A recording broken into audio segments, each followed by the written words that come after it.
നമസ്കാരമുണ്ട്. നമ്മൾ എപ്പോഴും ഉപയോഗിക്കുന്ന ഒരു പഴഞ്ചൊല്ലുണ്ട്. കൊടുത്താൽ കൊല്ലത്തും കിട്ടും. അതിപ്പോൾ കൊടുത്താൽ കൊല്ലത്തല്ല, കോട്ടയത്തല്ല, തിരുവല്ലയല്ല, കുമളിയിൽ വേണേലും കിട്ടും. കൊടുത്തില്ലെങ്കിൽ എവിടുന്നും കിട്ടത്തില്ല.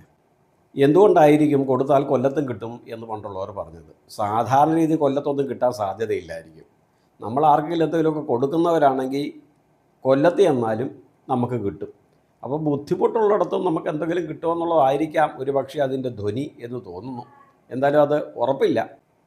എന്തായാലും നമ്മൾ ആവശ്യത്തിനോ അനാവശ്യത്തിനോ ഒക്കെ എടുത്ത് ഉപയോഗിക്കുന്ന ഒരു വാക്കാണിത്. കൊടുത്തെങ്കിലേ നമുക്ക് എന്തെങ്കിലും കിട്ടത്തുള്ളൂ.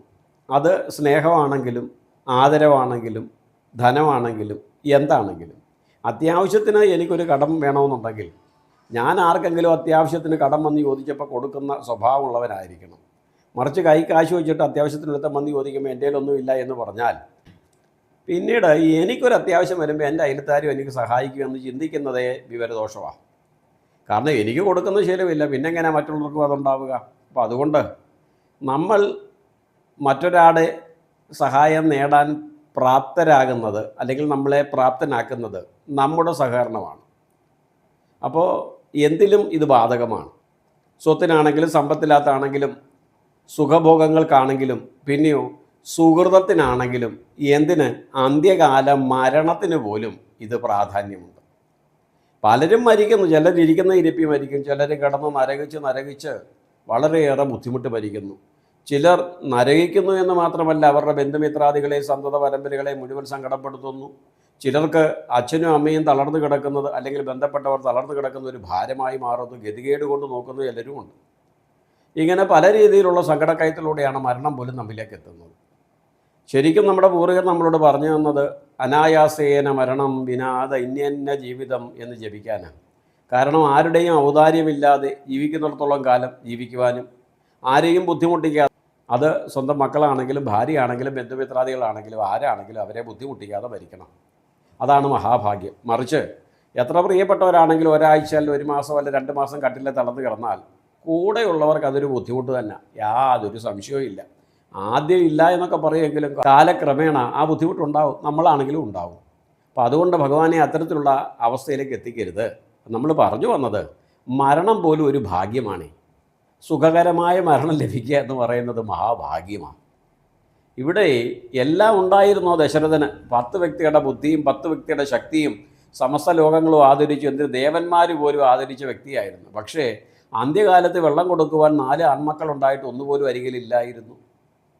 പിന്നെയോ സർവ്വവിധ ഐശ്വര്യവും സമൃദ്ധിയും ഉണ്ടായിട്ടും കോടാനുകോടി ജനങ്ങളുടെ ഹൃദയത്തിൽ ഈശ്വരതുല്യം അവർ കണ്ട് ആരാധിച്ച വ്യക്തിത്വമായിട്ടും വളരെ വളരെ സങ്കടകരമായ രീതിയിലാണ് നമ്മുടെ ദശരഥന് പ്രാണൻ വെടിയേണ്ടി വന്നത്. തൻ്റെ പ്രാണൻ വെടിയാനുള്ള കാരണം ദശരഥൻ തൻ്റെ ധർമ്മപത്നിയായ കൗസല്യാദേവിയോട് പറയുന്നു. കൗസല്യാദേവി നെഞ്ചത്തടിച്ച് നിലവിളിക്കുന്നു, എൻ്റെ മകനെ ഉപേക്ഷിച്ചല്ലോ, അങ്ങക്ക് എൻ്റെ മകനെ കാട്ടിലേക്ക് വിടേണ്ട വല്ല കാര്യമുണ്ടോ? ഭരതന് രാജ്യം കൊടുത്താലും എൻ്റെ മോനെ കാട്ടി വിടണോ? അങ്ങൊരു വാക്ക് പറഞ്ഞിരുന്നെങ്കിൽ അവൻ പോകത്തില്ലായിരുന്നു. അങ്ങ് ഇത്ര കണ്ണിച്ചോരയില്ലാതെ പെരുമാറിയല്ലോ. ഇപ്പോൾ ദാ സങ്കടപ്പെടുന്നു, നെഞ്ചത്തടിച്ച് നിലവിളിക്കുന്നു, കരയുന്നു. അങ്ങ് തന്നെ വരുത്തി വെച്ചതല്ലേ ഈ ദുർഗതി.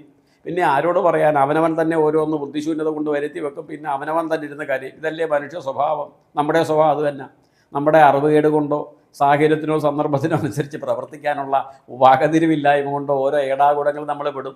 പിന്നെ നെഞ്ചത്തടിച്ച് നിലവിളിക്കും, ഭഗവാനെ കുറ്റപ്പെടുത്തും. ഇതൊക്കെ നമ്മുടെ സ്വഭാവമാണ്. അപ്പോൾ ഇത് പണ്ടുള്ളവർക്കും ഈ ചിന്ത ഉണ്ടായിരുന്നു എന്നതാണ് രാമായണം പറയുന്നത്. ഏതായാലും നമ്മുടെ ദശരഥൻ കൗസല്യ മാതാവിനോട് പറയുന്നു, അല്ലയോ പ്രാണപ്രിയേ, ഇതെനിക്ക് ഇങ്ങനെ തന്നെ വരണം. കാരണം എൻ്റെ കയ്യിലിരിപ്പ് അങ്ങനെ ആയിട്ടാണ്, ഞാൻ തന്നെ വരുത്തി വെച്ചതാണ് എൻ്റെ വാർത്തയ്ക്ക് ഇപ്രകാരം ആകണമെന്ന്. കാരണം ഒരിക്കൽ ഞാൻ വനത്തിൽ നായാട്ടിന് പോയപ്പോൾ രാത്രിയൊക്കെ ആയായിരുന്നു. രാത്രിയിൽ ആന തൻ്റെ തുമ്പിക്കരത്തിൽ വെള്ളം നിറയ്ക്കുന്നതായിട്ടൊരു ശബ്ദം ഞാൻ കേട്ടു നദീതീരത്ത് നിന്ന്. ആനയായിരിക്കും എന്ന് ചിന്തിച്ച് ഞാൻ ശബ്ദം കേട്ടിടത്തൊക്കെ അസ്ത്രം വായിച്ചു. ദശരഥൻ ആ വിടുമുടുക്കനാ, ഉന്നം തെറ്റത്തില്ല. ദശരഥൻ അസ്ത്രം വായിച്ച് അല്പസമയം കഴിഞ്ഞപ്പം അപ്പുറത്ത് നിന്ന് ആനയുടെ നിലവിളിയല്ല ഉയർന്നത്, അല്ലെങ്കിൽ ആനയുടെ ശബ്ദമല്ല ഉയർന്നത്. പിന്നെയോ അയ്യോ, ആരാ എന്നെ അസ്ത്രം പ്രയോഗിച്ചു? ഞാൻ അറിഞ്ഞുകൊണ്ട് ആർക്കും ഒരു ദ്രോഹവും ചെയ്തില്ലേ, എന്നെ എന്തിനാ കൊല്ലുന്നത്? അയ്യോ, എന്നെ എന്തിനാ കൊല്ലുന്നത്? അയ്യോ, ഞാനിതാ മരിക്കാൻ പോകുന്നേ എന്ന് നിലവിളി. അസ്ത്രമയച്ച ഭാഗത്ത് നിന്ന് മനുഷ്യൻ്റെ നിലവിളി കേട്ടപ്പോൾ ദശരഥൻ ഓടി അവിടെ എത്തി. നോക്കപ്പം സൂര്യന് തുല്യം തേജസ്സുള്ള ഒരു മുനികുമാരൻ തൻ്റെ ശരമേറ്റ് മരണത്തെ സമീപിക്കുകയാണ്. എന്തു ചെയ്യും? ആകെ അസ്വസ്ഥന. അയ്യോ പൊറുക്കണം, ഞാൻ അറിഞ്ഞില്ല, ഞാൻ ആനയാണെന്ന് വെച്ച് ധരിച്ചതാ, അങ്ങ് എന്നോട് പൊറുക്കണം, ക്ഷമിക്കണം, അയ്യോ ഞാൻ എന്ത് ചെയ്യുമെന്ന് നിലവിളിക്കുമ്പോൾ ആ യുവതാപസൻ ദശരഥനോട് പറയുന്നു, അങ്ങ് സങ്കടപ്പെടണ്ട, ഏതായാലും സംഭവിച്ചു, ഞാൻ മരിക്കും, ഉറപ്പാ, യാതൊരു സംശയവും. അങ്ങ് ഒന്ന് ചെയ്യണം, എൻ്റെ വളർത്തച്ഛനും വളർത്തമ്മയും ഒരിറ്റ് ജലം കുടിക്കാൻ വേണ്ടി ദാഹാർത്തരായി അവർ ഈ വനത്തിൽ അല്പം അകലെയുള്ള പർണശാലയിലുണ്ട്. കണ്ണ് കാണാൻ വയ്യ, തനിയെ നടക്കാനും കഴിയത്തില്ല. അതുകൊണ്ട് അങ്ങ് എത്രയും വേഗം ജലം കൊണ്ട് കൊടുക്കണം. അവർക്ക് വിശപ്പുണ്ട്, കഠിനമായ ക്ഷീണമുണ്ട്.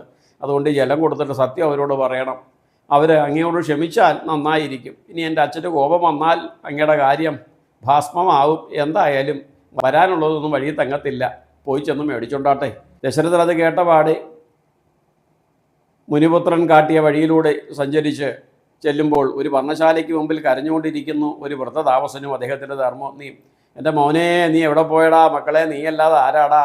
ഞങ്ങൾ നിങ്ങൾക്കൊരു ഭാരമായോടാ? ഞങ്ങൾ നിനക്ക് ബുദ്ധിമുട്ടായോടാ? എത്രയാന്ന് വെച്ചാൽ ക്ഷമിക്കുന്നു, സഹിക്കുന്നു. ഞങ്ങൾക്കറിയാം നീ ഒരുപാട് ഞങ്ങളെപ്പറ്റി സഹിക്കുന്നു. കണ്ണ് കാണാത്ത, എഴുന്നേറ്റ് നടക്കാൻ വയ്യാത്ത ഞങ്ങളെ നീ ഒരുപാട് സഹിക്കുന്നുണ്ട്, ശുശ്രൂഷിക്കുന്നുണ്ട്. നിൻ്റെ ശുശ്രൂഷണമാണ് ഞങ്ങളുടെ സമാധാനം. പൊന്നുമോനെ, നീ ഞങ്ങളെ വെറുത്തോ? എവിടെ പോയി എന്ന് നിലവിളിക്കുമ്പം എൻ്റെ പാദം പതിയെന്ന ശബ്ദം ശ്രദ്ധിച്ച് അവർ ചോദിച്ചു, വന്നോ മോനെ, എന്താ നീ എന്താ ഇത്രയേറെ താമസിച്ചത്? സാധാരണ ഇങ്ങനെ താമസിക്കാറില്ലല്ലോ എന്ന് പറഞ്ഞപ്പോൾ എന്തു പറയണമെന്നറിയാതെ ഞാൻ കൽക്കഥകണ്ഠനായി നിന്നു. പിന്നെ പറഞ്ഞേ പറ്റത്തുള്ളല്ലോ എന്ന് ചിന്തിച്ച് പറഞ്ഞു, അവിടുത്തെ പുത്രനായ മുനികുമാരനല്ല ഞാൻ, അയോധ്യാധിപനായ ദശരഥനാണ്. നടന്ന സംഭവമൊക്കെ പറഞ്ഞു. ആന തുമ്പിക്കൈയിൽ വെള്ളമെടുക്കുന്ന തെറ്റിദ്ധരിച്ച് അസ്ത്രമയച്ചതും ആ അസ്ത്രമേറ്റ് അങ്ങയുടെ മകൻ മരിച്ചതും മകൻ ശരമേറ്റ് വീണതും ഒക്കെ വിവരമൊക്കെ പറഞ്ഞു. മകൻ്റെ പ്രാണൻ പോയെന്നും പറഞ്ഞു. അയ്യോ, ഞങ്ങളുടെ മോനെ കൊന്നോ, ഞങ്ങളുടെ മകനെ കൊന്നോ, പൊന്നുമോനെ, ഇനി ഞങ്ങൾക്ക് ആരാടാന്ന് നിലവിളിച്ച് ഒരു വരുവായി നെഞ്ചത്തടിച്ച് നിലവിളിച്ചു. ആവുന്നതൊക്കെ ദശരഥൻ പറഞ്ഞു. പക്ഷേ നഷ്ടം വന്നവനല്ലേ ആ നഷ്ടം അറിയത്തുള്ളൂ. കണ്ടോണ്ടിരിക്കുന്നവന് വലുതും പറയാം, പോട്ടെ സാരമില്ലെന്നൊക്കെ പറയാം. നമുക്ക് എങ്ങനെ പല നഷ്ടങ്ങൾ വരുമ്പോഴോ നമുക്ക് വേണ്ടപ്പെട്ടവരൊക്കെ മരിക്കും. പലരും വന്നിട്ട് പറയാം സാരമില്ല, സമാധാനിക്കുക. നമുക്കല്ലേ അറിയത്തുള്ളൂ ഒരാൾ നഷ്ടപ്പെട്ടാൽ അതിൻ്റെ വേദനയും വിഷമവും എന്ന് പറഞ്ഞാലും പറയാതിരിക്കണ്ട, പറഞ്ഞോണം. പറയുക എന്നുള്ളതൊരു സമൂഹത്തിൻ്റെ സ്വഭാവമാണ്. ഏതായാലും നമ്മുടെ ദശരഥൻ ഇത്രയൊക്കെ പറഞ്ഞപ്പോൾ ആ വൃദ്ധതാമസം പറഞ്ഞു, ഒരു കാര്യം ചെയ്യൂ, ഞങ്ങളെ അങ്ങേ എടുത്തിട്ട് ആ മുനികുമാരൻ്റെ ദേഹം കിടക്കുന്നിടത്ത് കൊണ്ടുപോകും എന്ന് പറഞ്ഞു. പിന്നെ ഒട്ടും അമാന്തിച്ചില്ല ദശരഥൻ. ആ വൃദ്ധതാമസനെയും അദ്ദേഹത്തിൻ്റെ പത്നിയെയും പിടിച്ചുകൊണ്ട് മകൻ കിടക്കുന്ന ഭാഗത്തെത്തി മകൻ്റെ ദേഹം കാട്ടിക്കൊടുത്തു. അയ്യോ മോനെ എന്ന് പറഞ്ഞ് നിലവിളിച്ചു. കുറേ കഴിഞ്ഞപ്പോൾ വൃദ്ധതാമസൻ പറഞ്ഞു, ഉത്തമമായ ഒരു ചിത തയ്യാറാക്കണം. ചിത തയ്യാറാക്കുമ്പോൾ ഒരാൾക്കുള്ളതല്ല, നല്ല ഗംഭീരമായി വിശാലമായി തന്നെ ഇരിക്കട്ടെ, ആവശ്യം വരും എന്ന് പറഞ്ഞു. അവർ പറഞ്ഞതനുസരിച്ച് ദശരഥൻ നോക്കണേ, ഒരു രാജാവിന് വരുന്ന ഗതികേട്, രാജാവാ, വീട്ടിലാണെന്നുണ്ടെങ്കിൽ ഒരു പണിയും ചെയ്യേണ്ട, എന്തെങ്കിലും പാന്ന് പറഞ്ഞാൽ ഉടനെ ചെയ്തു കൊടുക്കാൻ അനേകം സേവകന്മാരുണ്ട്. ഇവിടെ രാജാവ് തന്നെ ശവമടക്കിനുള്ള തൽപ്പം തയ്യാറാക്കുകയാണ്. അങ്ങനെ ചിത